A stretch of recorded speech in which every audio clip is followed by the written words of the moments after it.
नमस्कार दोस्तों, आपके अपने YouTube channel Abhay Singh fearless world में स्वागत है। मैं हूं आपका फ्रेंड अभय और आज हम लोग जानने वाले हैं एलिमेंथ 8th का जो हम लोगों ने इसके पहले देखा था वर्क एट हाइट का कुछ पार्ट बच गया था, जिसमें हम लोगों को देखना है ladder safety and scrap holding safety, जो कि आगे हम लोग कंप्लीट देखने वाले हैं।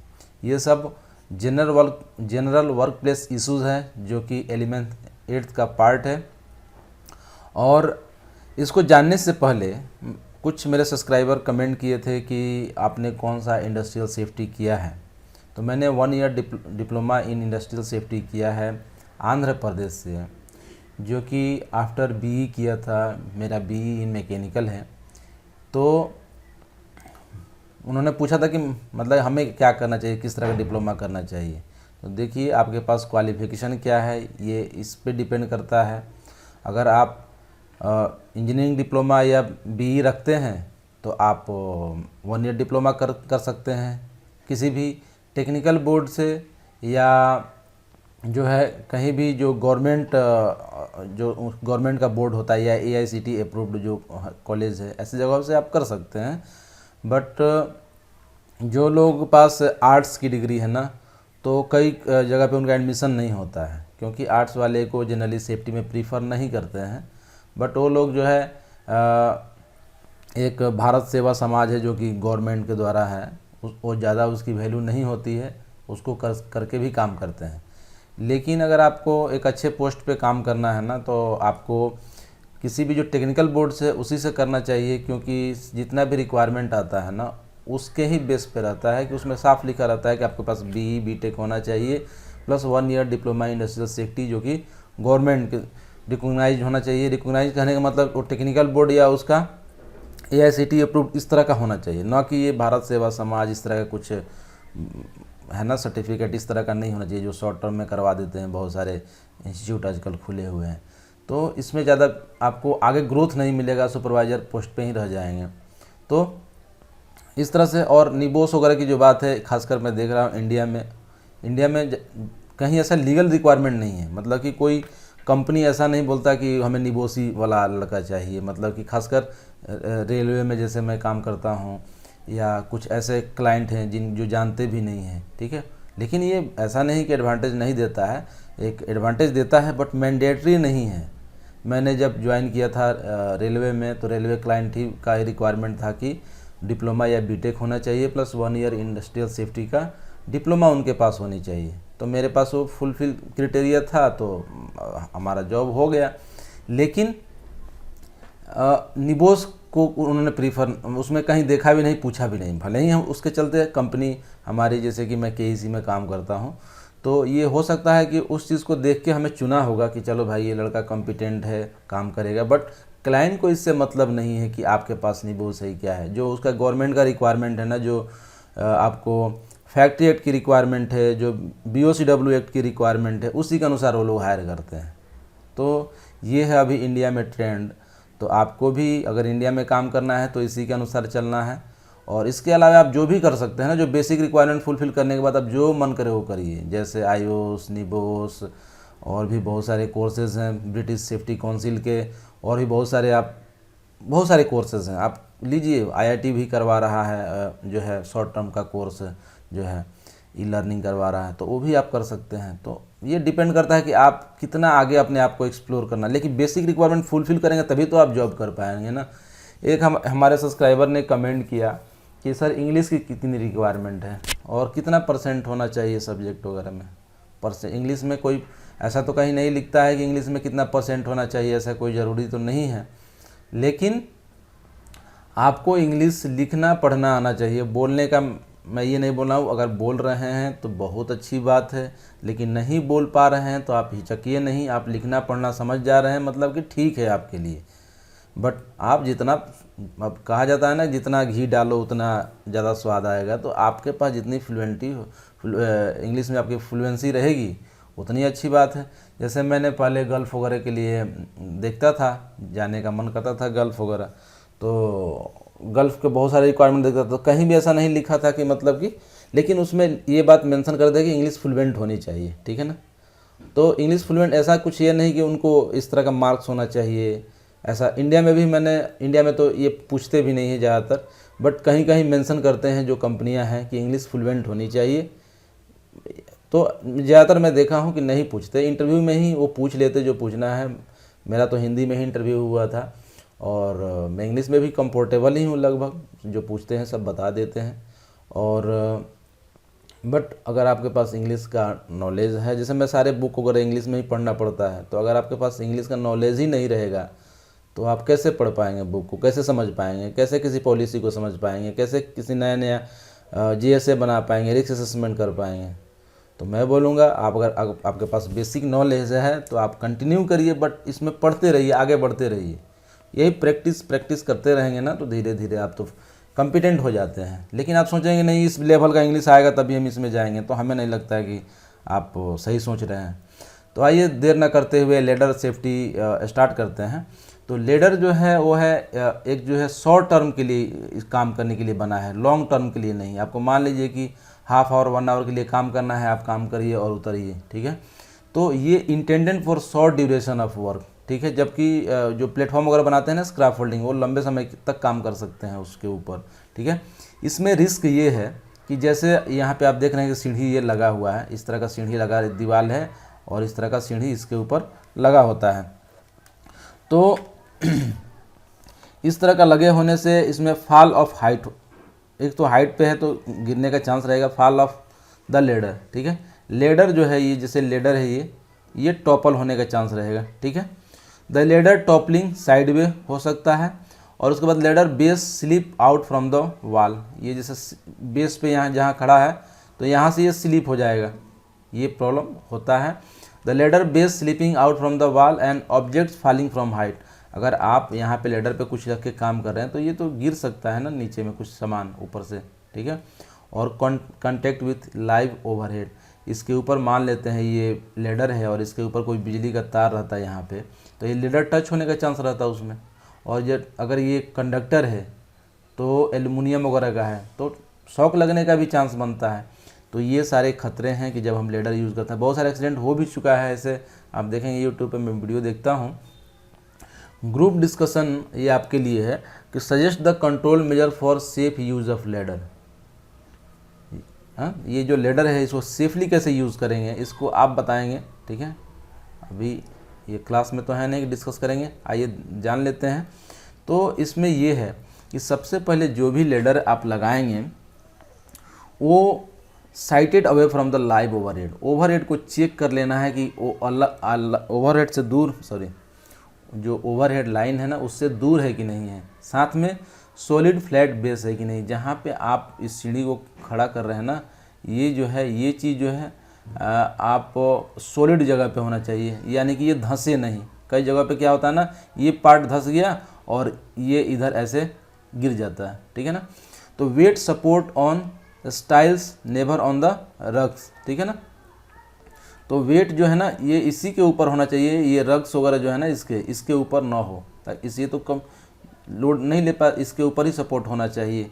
करेक्ट एंगल होना चाहिए, करेक्ट एंगल मतलब कि ये 75 डिग्री का यहाँ पे एंगल बने। तो आप कैसे नापेंगे 75 डिग्री, आप तो नाप नहीं सकते हैं, या हो सकता है गेस कर सकते हैं। तो इस तरह का, जैसे कि आप अगर आपके पास कुछ मेजरिंग टेप हो तो 1 फीट इधर तो 4 फीट ऊपर होना चाहिए, इस तरह का आप देख लीजिए तो एंगल बन जाता है, जो ट्रेंगल का एंगल है ना 75 डिग्री बन जाता है।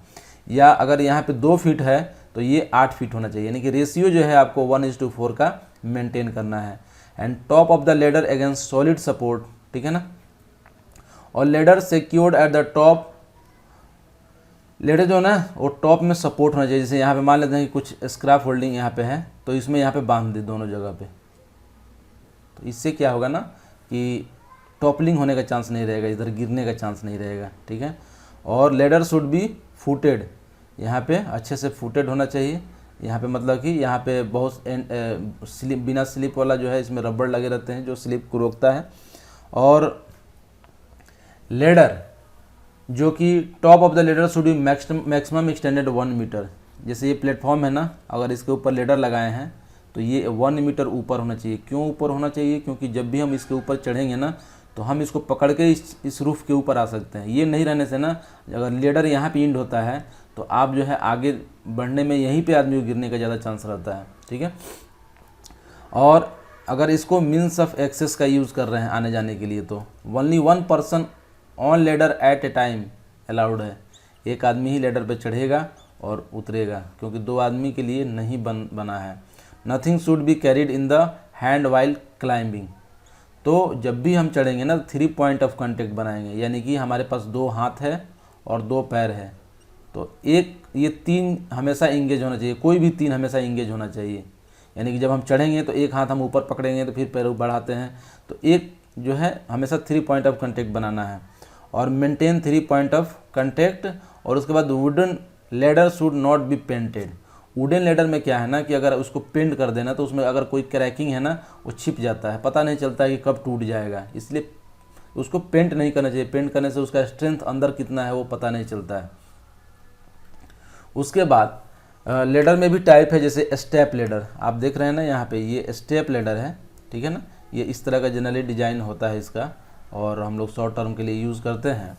तो इस स्टेप लेडर में जनरली हम घर के अंदर जब काम करना होता है तो हम इसको यूज़ करते हैं लाइट वर्क के लिए, केबल को मेंटेनेंस करने के लिए, इलेक्ट्रिकल मेंटेनेंस के लिए, या इस तरह का पेंटिंग के लिए आप देख रहे हैं। प्रिकॉशन जो है इसमें क्या लेंगे, तो डेली इंस्पेक्शन बिफोर यूज़ तो करना चाहिए, चाहे कोई भी लीडर हो ना, उसको स्टार्ट यूज़ करने से पहले ना आपको चेक कर लेना चाहिए, फुल्ली ओपन करके देखें कि ओपन हो रहा है कि नहीं, यानी कि इस तरह का फुल्ली ओपन करके देखें। लॉकिंग डिवाइस, यहाँ पे एक लॉकिंग डिवाइस रहता है यहाँ पे जो कि दोनों को लॉक करता है, ये काम कर रहा है कि नहीं। फिर लेवल ग्राउंड, जहाँ पे उसको रख रहे हैं ना, ये लेवल कैसा है, अच्छा है कि नहीं, कठोर है कि नहीं, उसमें धंस तो नहीं जाएगा। Don't work of top step, सबसे ऊपर में यहाँ पे काम ना करें, यहाँ पे नीचे वाले हैं स्टेप में ही खड़ा होकर काम करें, जिससे कि आपका या इस तरह का इसमें रेलिंग भी बना रहता है, तो उसको अच्छे से काम करें। अवॉइड ओवर रीचिंग, ठीक है ना, जैसे यहाँ पे काम कर रहे हैं और यहाँ पे काम, मतलब कि यहाँ पे कोई मटेरियल आप यहाँ पे खड़ा होकर कर रहे हैं, तो ये क्या होगा, आप यहाँ पे ओवर रीचिंग करेंगे ना, तो उससे अच्छा है कि लेडर को यहीं लगा ले नीचे में। तो इस तरह से ओवर रीचिंग नहीं करना है। अवॉइड साइड ऑन वर्किंग, ठीक है ना, साइड वर्किंग नहीं करना है, जैसे इधर में अगर आप साइड में काम करेंगे क्या हो जाएगा, गिर जाएगा इधर। उसके बाद ट्रेस्टल एंड स्टेजिंग बोर्ड, आप देखे होंगे कई जगहों पे इस तरह का, ये भी टेम्प्रोरी ही है, 2 स्ट्रक्चर ऐसे लगे रहते हैं और इसके ऊपर बोर्ड ऐसा लगा रहता है और इसके ऊपर गार्ड लगे रहते हैं, इसको बोलते हैं ट्रेस्टल एंड स्टेजिंग बोर्ड, ठीक है ना। तो ये ट्रेस्टल और स्टेजिंग बोर्ड जो है टेम्प्रोरी, जैसे रूफ वर्क हो, साइड का वाल वगैरह करने के लिए होता है, जिसमें हम प्लास्टर वगैरह करते हैं।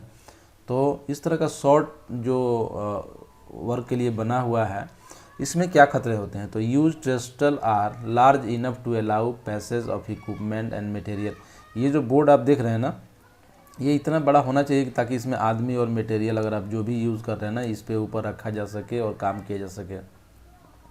Free from trip hazard and gaps, इसमें जो बोर्ड लगे होंगे ना, इसमें कुछ ऐसा नहीं हो कि पैर उसमें फंस जाए या उसमें कुछ गैप हो जिससे कि मटेरियल नीचे गिरे, जिसमें नीचे में अगर आदमी खड़ा है ना तो उसके ऊपर गिरे। उसके बाद kept clean and tidy, clean रखना है, टाइडी रखना है, साफ़ सुथरा।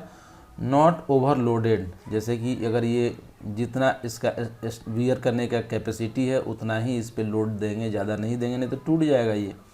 उसके बाद erected on firm and level ground, तो लेवल ग्राउंड तो आप देख ही रहे हैं यहाँ पे है, इसी तरह का लेवल और मजबूत, तो नीचे में टाइल्स लगे हुए हैं तो ये मजबूत है, इस तरह से आपको ध्यान देना है। तो इंडिपेंडेंट टाइड स्क्रैफोल्ड जो है, आप देखे होंगे कि स्क्रैफोल्ड किसे कहते हैं। ये जो भी बिल्डिंग के आसपास आप देखेंगे काम होता है ना, उस पर चढ़ के प्लास्टर करना, ब्रिक वर्क करना, ये सब स्क्रैफोल्डिंग में आता है, ठीक है ना। देख रहे हैं ना, इस तरह का स्क्रैफोल्डिंग लगाते हैं, इसके ऊपर हम पटरा रख देते हैं जिसको प्लांक ही बोलते हैं इंग्लिश में, और इसके ऊपर चढ़ के काम करते हैं, तो यही तो है स्क्रैफोल्डिंग, ठीक है ना, इसी को बोलते हैं स्क्रैफोल्ड। जैसे आप देख रहे हैं ना, ये सब स्क्रैफोल्डिंग है, जैसे यहाँ पे स्क्रैफोल्डिंग है, यहाँ पटरा रख के प्लेटफॉर्म बनाया गया और इसके ऊपर हम लोग काम कर रहे हैं, ठीक है। जैसे आप देख रहे हैं ना, ये सब इस तरह का, जैसे यहाँ पे प्लांक है और इससे पाइप लगे हुए हैं और इसके, तो ये है स्क्रैफोल्डिंग। तो आइए जानते हैं कि स्क्रैप फोल्डिंग में क्या क्या पार्ट्स होते हैं। तो स्क्रैप फोल्डिंग दो तरीके से हो सकते हैं, एक इंडिपेंडेंट हो सकता है। इंडिपेंडेंट का मतलब होता है जिसमें किसी वाल का सपोर्ट ना हो, ठीक है ना। जैसे आप देखिए ये इंडिपेंडेंट है और ठीक है ना। तो आइए देखते हैं स्टैंडर्ड्स, ठीक है ना। जो स्ट्रेट रहता है ना उसको हम लोग बोलते हैं स्टैंडर्ड्स, ठीक है। ये अपराइट एंड वर्टिकल ट्यूब है, जैसे ये स्क्रैप फोल्डिंग है ना, जितने भी सीधे सीधे खंभे होंगे ना उसमें, उसको हम लोग बोलेंगे स्टैंडर्ड्स, ठीक है ना। लेजर्स है जो कि हॉरिजॉन्टल ट्यूब है इस तरह का, ठीक है ना, दो हॉरिजॉन्टल ट्यूब्स। ट्रांसम, ये क्या होते हैं, short horizontal tube spanning across the ledger, ठीक है। ये लेजर के अपोजिट होते हैं। जैसे आप देखिए ना यहाँ पे ये लेजर है ना, ये लेजर इस तरह का लंबा लंबा लगा हुआ है, तो ये ट्रांसम है, ठीक है ना, इसके 90 डिग्री पर आता है। तो उसके बाद ब्रेसिंग, ब्रेसिंग जैसे हमने दो ये लगा दिया ना, तो इसके ऊपर जो क्रॉस मारते हैं ना, ये ब्रेसिंग है, ठीक है। डायगोनल ट्यूब को क्रॉसिंग बोलते हैं। बेस प्लेट, ये जो जहाँ पे ये इंड होता है ना, इसके नीचे प्लेट डालते हैं, उसको बोलते हैं बेस प्लेट, ठीक है ना। जैसे कि यहाँ पे देखिए ये बेस प्लेट है, ठीक है, और उसके नीचे वाला सोल प्लेट है। ऊपर वाला बेस प्लेट, नीचे वाला सोल प्लेट।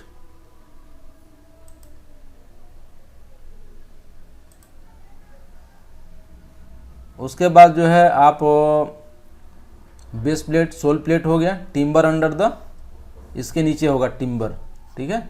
उसके बाद वर्क प्लेटफॉर्म फुली बोर्डेड, जो इसमें ये वर्क प्लेटफॉर्म है जो इसके ऊपर पटरे लगाए गए हैं, प्लांक लगाए गए हैं, वो guard rail enclose work platform, इसके ऊपर जो ये गार्ड रेल लगा हुआ है ना, यहाँ पे दो।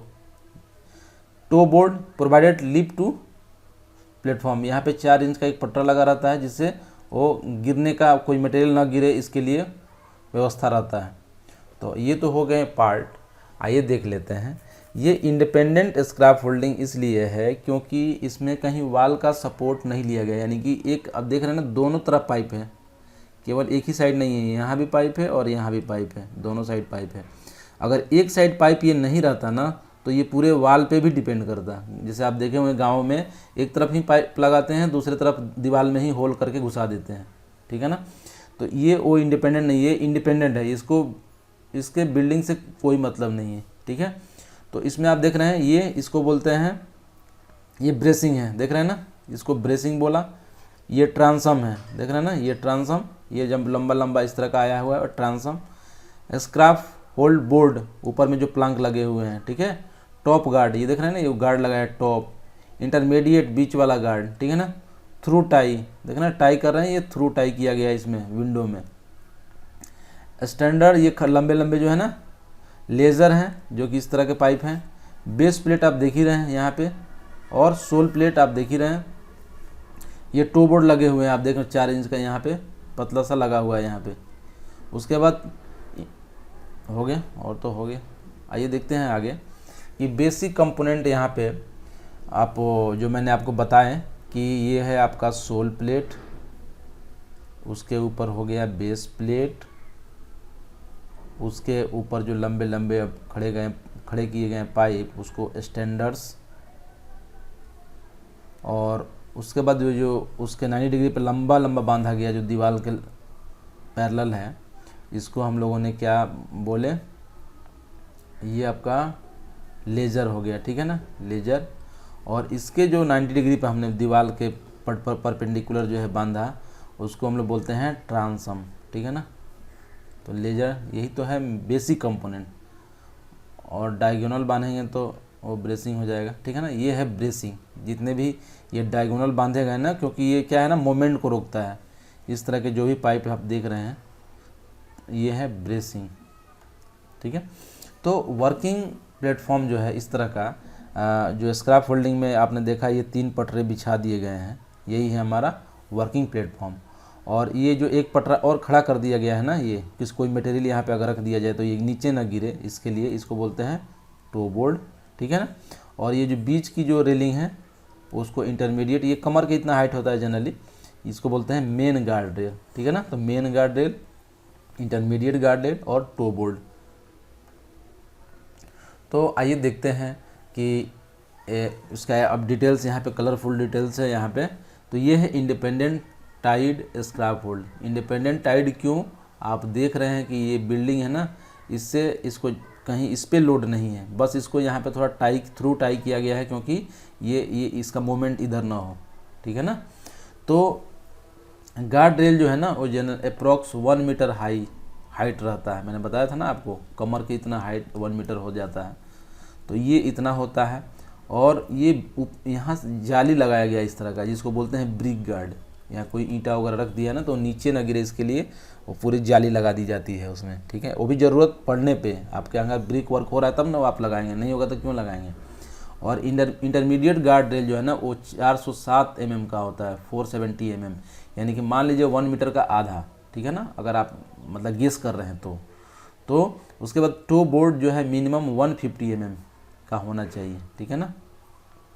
मिनिमम जो है 150 mm हाइट का होना चाहिए। तो स्क्रैप होल्डिंग प्लांक जो है, आपको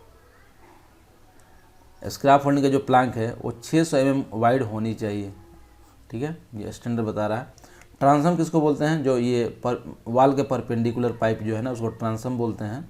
और लेजर जो है, ऐसा दिख नहीं रहा है क्योंकि ये व्यू है, उसको बोलते हैं।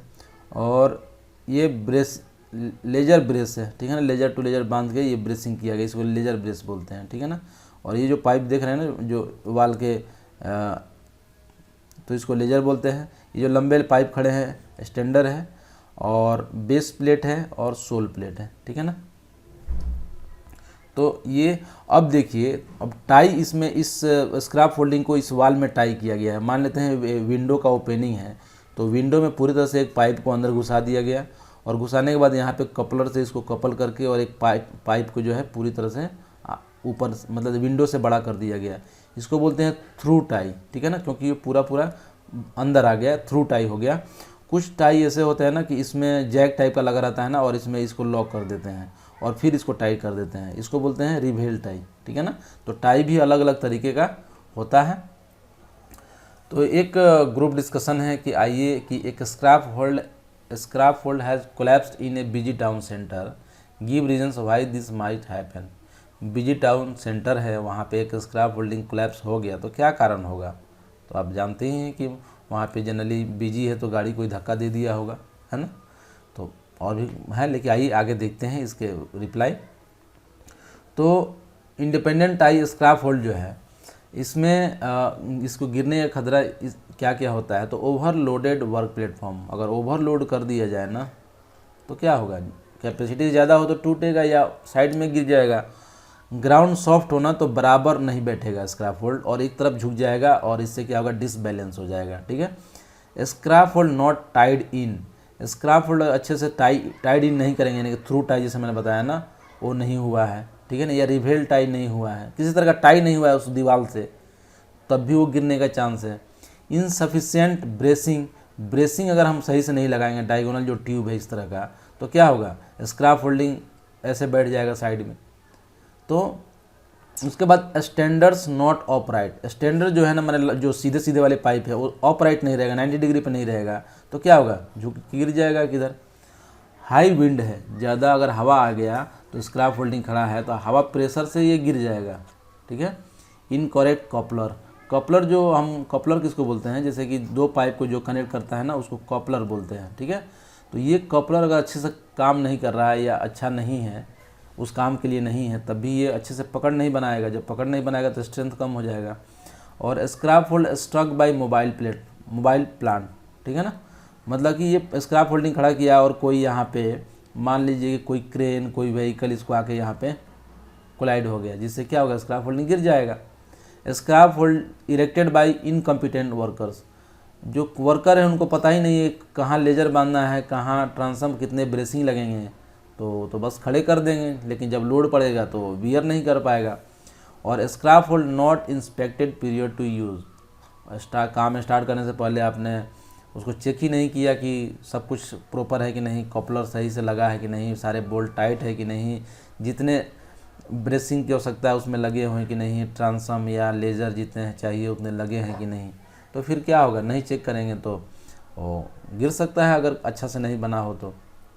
उसके बाद हम लोगों ने पढ़ा जो फिक्स था इंडिपेंडेंट स्क्रैप होल्ड। कुछ ऐसे स्क्रैप होल्डिंग होते हैं जो मोबाइल होते हैं, मतलब उनके नीचे चक्के लगे रहते हैं, वो भी इंडिपेंडेंट ही हैं, उनके नीचे चक्के लगे रहेंगे, उसको मोबाइल टावर्ड स्क्रैप होल्ड बोलते हैं। इस तरह का हम लोग इस तरह ना शॉर्ट टर्म कहीं काम करना हो ना और तुरंत प्लेटफॉर्म को लेके मूव कर जाना हो तो इस तरह का स्क्रैप होल्डिंग यूज़ करते हैं। मैंने किया है इस तरह का, जब हम लोग पाइपलाइन में मेंटेनेंस करते थे और मेंटेनेंस हाफ आवर के लिए होता था तो वहाँ ले जाके इस स्क्रैप होल्डिंग को खड़ा करते थे, फिर उसको वहाँ से हटा लेते थे। तो इसमें रिस्क ये रहता है ना कि फॉल फ्रॉम वर्क प्लेटफॉर्म। ये तो फॉल का हमेशा जब भी हाइट पे काम करेंगे तो फॉल तो का चांस, जैसे ये वर्क प्लेटफॉर्म है ना तो इसके ऊपर से कोई गिर जाए ऐसा तो चांस तो रहेगा ही। ऑब्जेक्ट फॉल हो, कोई अगर यहाँ पे सामान रख के काम कर रहे हैं तो ये नीचे गिरने का चांस है। तो हाइट पे अगर काम कर रहे हैं तो दो चीज़ तो कॉमन है, एक तो आप गिर सकते हैं, कोई सामान गिर सकता है, इसके अलावा जो आप इक्विपमेंट यूज़ करेंगे ना उसके अनुसार खतरा होंगे। तो कोलैप्स ऑफ स्ट्रक्चर, ये जो स्ट्रक्चर है अगर अच्छे से ना हो तो पूरा कोलैप्स होकर गिर जाए, ठीक है ना, मतलब कि अगर कपलिंग वगैरह अच्छे से नहीं हुआ हो तो। ओवर टर्न और टॉपलिंग, टॉपलिंग इसको बोलते हैं ना, जैसे कि मान लेते हैं इस तरह का जो है ना गिर गया, पलट गया, ये इसको टॉपलिंग बोलते हैं, ओवर टर्न बोलते हैं। Unintended moment of the wheel, wheel इसमें लगा रहता है, मैंने बताया कि ये घूमता है तो इसमें व्हील चारों जगह लगे रहेंगे। तो ये आप इस पर खड़ा होकर काम करें, थोड़ा सा यहाँ वाल पे फोर्स दिया तो ये क्या होगा, पीछे की तरफ भागेगा, ठीक है ना। इसके चलते जो है कॉन्टेक्ट विथ लाइव ओवरहेड, तो अगर आप लंबा सीढ़ी यूज़ कर रहे हैं तो बहुत सारा वायर तो ऊपर में ही रहता है, बिजली का तार, तो टच होने का चांस बंद होता है अगर आप वहाँ पे इस तरह का सिचुएशन है, अगर अंडरग्राउंड केबल नहीं गया है तो इसको आप हमेशा ध्यान देंगे। मोबाइल टावर स्क्रैप होल्ड में क्या क्या प्रिकॉशन होनी चाहिए, तो जैसे आप देख रहे हैं ना प्रिकॉशन यहाँ पे गार्ड रेल वही सब चीज़ रही रहेगा, थोड़ा सा इसमें व्हील चॉक करने का, मतलब कि व्हील लॉक करने का ऑप्शन होना चाहिए, आउट रिगर वगैरह का, जैसे गार्ड रेल इसमें होने चाहिए, वो तो मैंने आपको पहले ही बता दिए। नॉट ओवरलोडेड, ओवरलोड तो किसी को करना नहीं है। व्हील लॉक्ड मैंने बताया क्योंकि ये इसका स्पेशल है, क्योंकि इसमें व्हील है, ठीक है ना। बाकी हम लोग ये बात कर चुके हैं कि फिल्म लेवल ग्राउंड पे खड़ा करना है। People material of mobile tower when moved, अब जब इस टावर को मूव करेंगे ना इसके व्हील पे, ठीक है ना, तो इसके ऊपर कुछ रहेगा तो क्या होगा, गिरने का चांस रहेगा, ठीक है ना। तो व्हील पे जब भी इसको मूव करना है ना तो उस सारे मटेरियल को ऊपर उतार देने हैं, जैसे ये सारे मटेरियल इसके ऊपर आपने रख दिया, जब इसको मूव करेंगे तो ये क्या होगा, गिरेगा इधर में, तो हमें पहले उसको सारे मटेरियल को हटा देने हैं।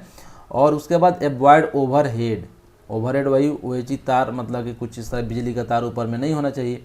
आउट रिगर इज यूज, इसमें एक नया है आउट रिगर। आउट रिगर क्या होता है ना कि जैसे आप देख रहे हैं स्क्रैप होल्डिंग तो खड़ा हो गया, ये 4 लगे हैं इसमें स्टैंडर्ड, ठीक है, लेकिन साइड सपोर्ट के लिए इस तरह का हम लोग पाइप लगा देते हैं, देख रहे हैं ना, ये एक इधर पाइप लगा है, इधर पाइप लगा है, ये नहीं, ये तो डायगोनल है, ये साइड की जो पाइप है ना जिसको सपोर्ट के लिए लगाते हैं उसको बोलते हैं आउट रिगर। और इसमें आउट रिगर लगाना जरूरी होता है।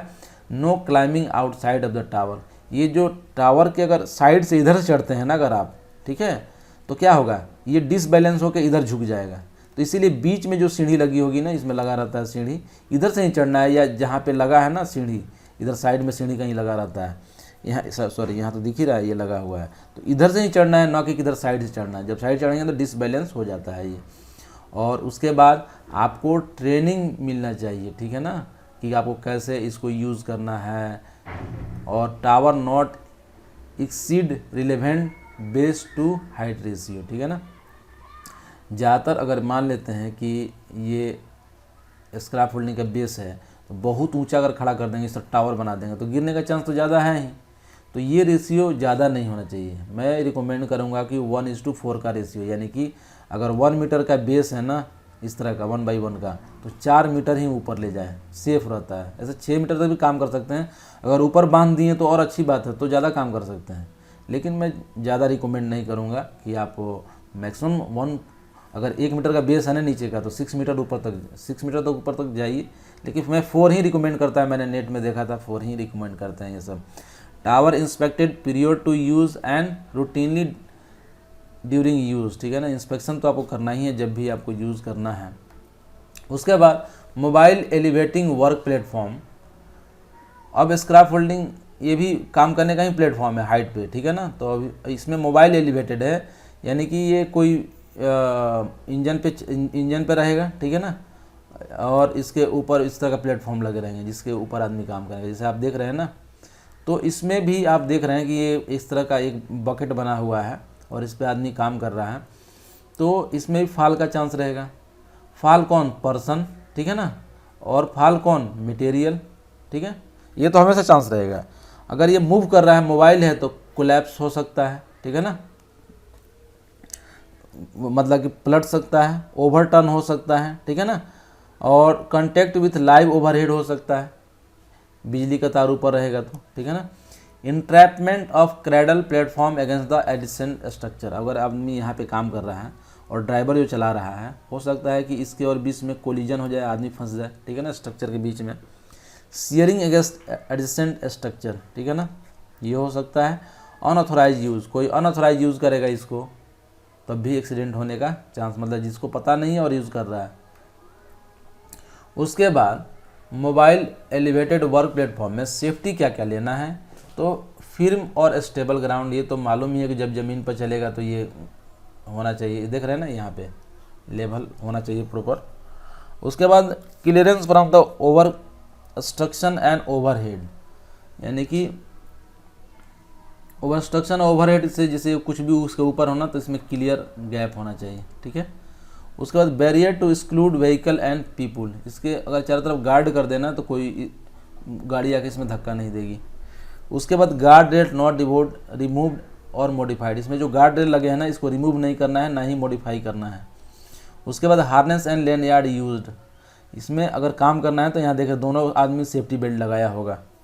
उसके बाद not driven with the cradle raised unless the design to do so, जब क्रेडल ऊपर होना तो ड्राइव नहीं कर पाए, इस तरह का कुछ व्यवस्था होना चाहिए ताकि एक्सीडेंट ना हो। Not driven with the not be overloaded, अगर इसमें 2 आदमी की कैपेसिटी है तो 2 ही वर्कर इस पर चढ़ के काम करेगा, ज़्यादा नहीं। करेक्ट यूज ऑफ आउटरिगर इसमें भी निकालने का ऐसा रहता है व्यवस्था, कई गाड़ियों में अगर रहे तो आउटरिगर प्रॉपर निकाल के काम करना है। और inspected and maintain as items of lifting equipment, जो लिफ्टिंग इक्विपमेंट्स का आइटम होता है ना, उसी तरह उसका थर्ड पार्टी इंस्पेक्शन मेंटेनेंस करना है। और ट्रेंड ऑथोराइज स्टाफ ओनली, जैसे ट्रेंड वर्कर ही इस पे ऊपर काम करेगा और ऑथोराइज पर्सन ही इसको चलाएगा, जिसके पास उसको चलाने की स्किल है। लीडिंग एज प्रोटेक्शन, अब जो है किस चीज़ से हम किनारे को प्रोटेक्ट कर सकते हैं। मान लेते हैं इस तरह किनारा है और इस तरह का इस पर स्क्रैप, इस पर गिरने का हमेशा चांस है, तो एज प्रोटेक्ट करने के लिए हम लोग क्या क्या यूज़ कर सकते हैं।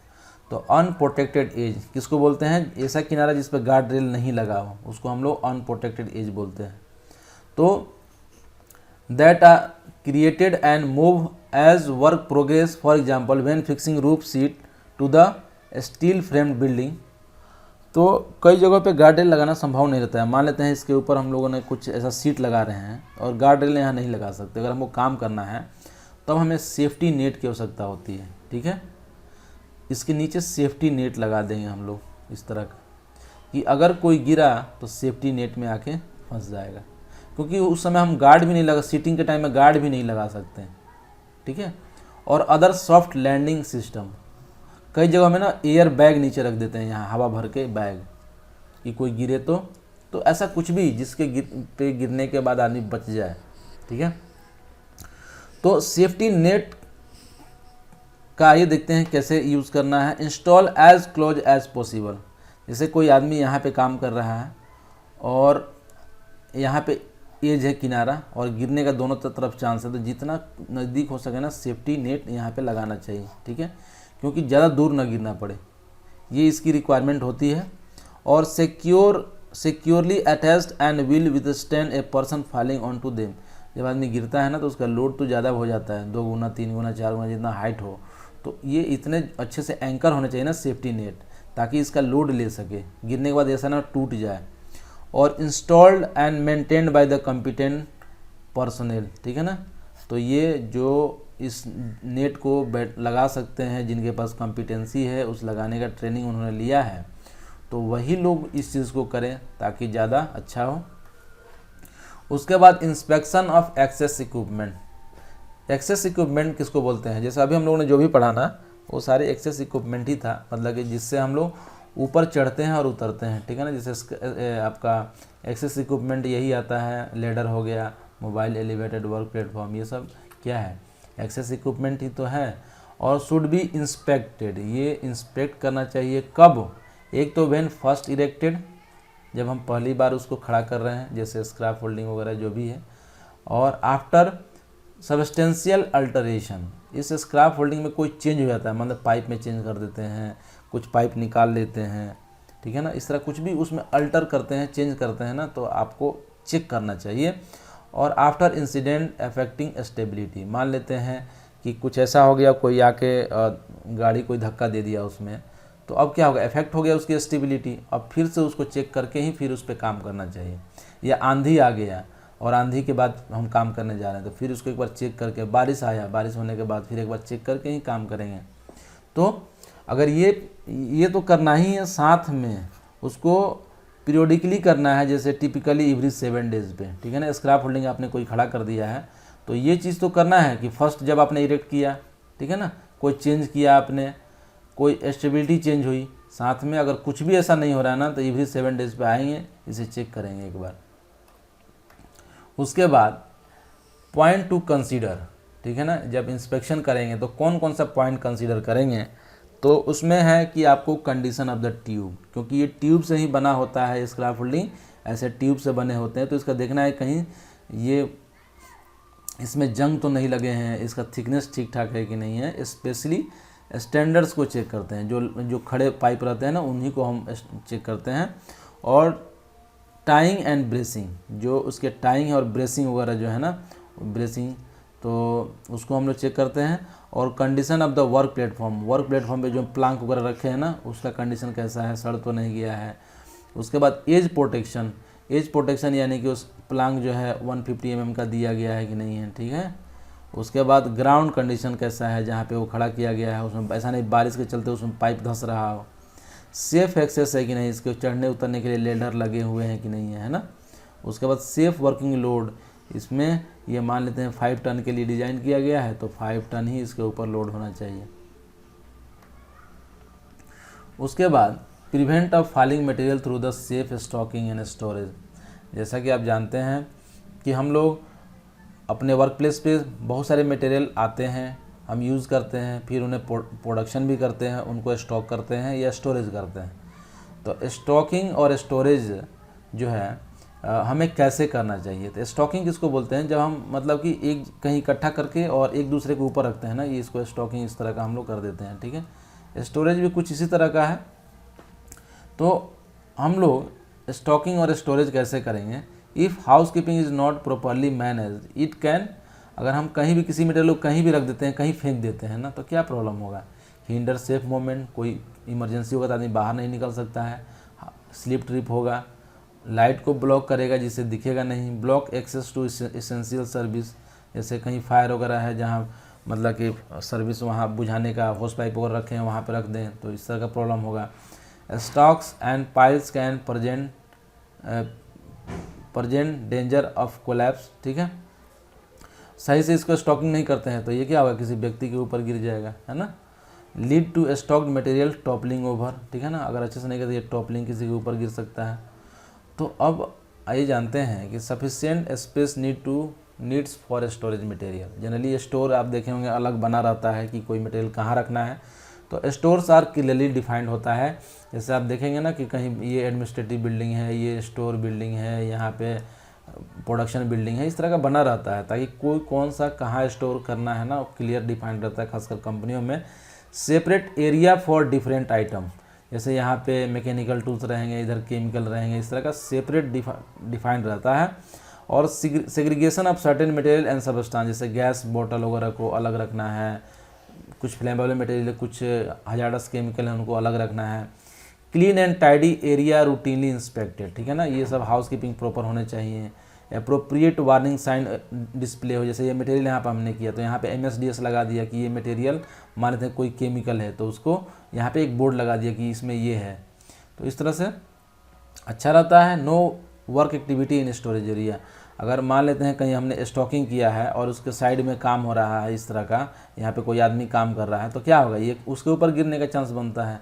तो आसपास में काम नहीं करना है।